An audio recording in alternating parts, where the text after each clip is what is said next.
porter, tu pourras... Voilà. Comme ce conducteur qui le dépasse, Jonathan sera bientôt seul à bord de son 35 tonnes. Depuis le mois d'octobre, il apprend à manœuvrer des gros gabarits avec un formateur de l'AFPA. Ancien maçon, Jonathan a souhaité se reconvertir pour raison de santé. Il est très heureux car il sait déjà qu'il sera recruté par TCP, une grosse entreprise, à l'issue de la formation.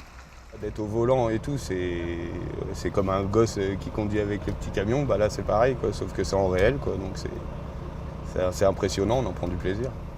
La formation transport existe depuis une dizaine d'années à l'AFPA de Troyes, mais elle s'est intensifiée depuis 2 ans. En ce moment, c'est une trentaine d'adultes venus de secteurs divers qui s'entraînent sur plateau comme sur route, de jour comme de nuit. Ils ont tous le permis voiture, une solide motivation et la promesse de contrepartie.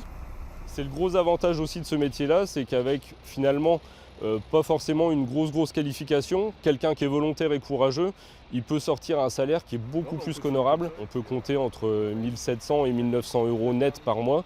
Et si on rajoute les frais, quelqu'un qui part à la semaine, on va compter à peu près entre 900 et 1 000 € par mois supplémentaires. Les entreprises s'investissent de plus en plus aux côtés de Pôle emploi et de la région Grand Est pour financer les formations. Face à de nombreux départs en retraite, la Fédération des transports insiste sur les perspectives de long terme offertes par le secteur. La moyenne d'ancienneté dans une entreprise de transport, c'est 19 ans. Donc c'est important. Donc quand les gens arrivent dans le transport, ils y restent. Et aujourd'hui, on parle de la voiture autonome, du camion autonome. Pour le transport routier, on en est très loin.